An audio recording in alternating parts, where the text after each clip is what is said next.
Over the last couple of months, I've been spending quite a bit of time looking at the book of Habakkuk.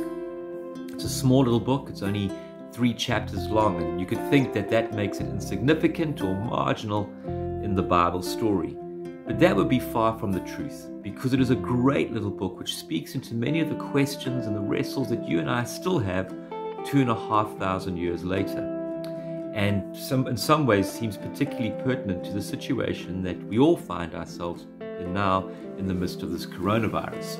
Well, the book starts with Habakkuk complaining and wrestling with God because the people of Judah, God's people, are a mess.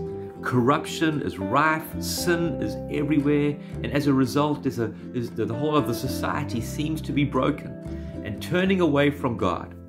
And Habakkuk says, God, do you see what's going on? Do you even care? Does it even matter to you? Why aren't you doing anything? And maybe you have either expressed those questions to God or have felt them in your heart yourself. Anyway, what you find out as you go through this dialogue between God and Habakkuk is you find that God is indeed concerned about his people. He cares about them. And the second thing you find out is that he is going to act. But he's not going to act in the way that Habakkuk could ever have imagined. Indeed, not even in the way that Habakkuk would really want God to act. It's going to be tough. It's going to be a great trial. But God is going to act, ultimately, not only to bring judgment, but to bring redemption as well. And the third thing we find is that God is going to operate and work at his own time, in his own perfect time, and not according to Habakkuk's schedule. Well, Habakkuk continues to wrestle, but eventually he realizes that God is God and he is not, and that God sees things from a perspective and with an understanding that Habakkuk couldn't even begin to comprehend. And God says to Habakkuk, the way you're going to make it through this time, through all the difficulties and the challenges, and when it looks like I'm not doing anything, the way you're going to make it through is by trusting my wisdom, my love, my power to do what I say, and my justice to get things done. And the book finishes with this beautiful poem where Habakkuk declares his trust in God, that he's going to put his trust, even when when it doesn't look like anything is working, he's going to trust God, and he's going to find his joy in God and not ultimately in his circumstances.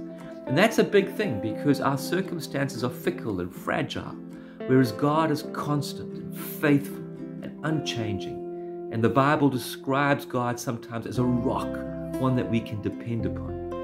And as you see through history, that Habakkuk's faith was well placed, because everything that God promised, he actually did.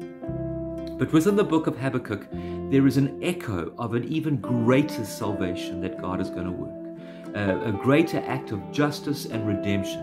And that is done through Jesus.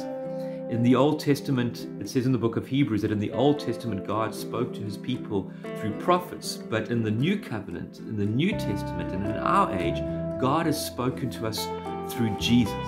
And Jesus is the ultimate deliverer. His work and his death on the cross, the ultimate act of deliverance, and his resurrection, the ultimate hope of deliverance.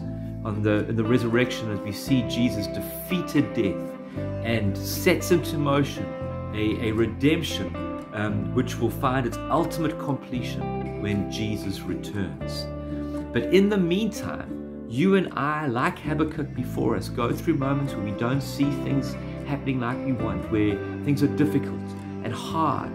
And like Habakkuk, we have to trust in God's word. And the word to us is Jesus. We are to keep our eyes on him, and he will pick us up and he will carry us through. Bless you.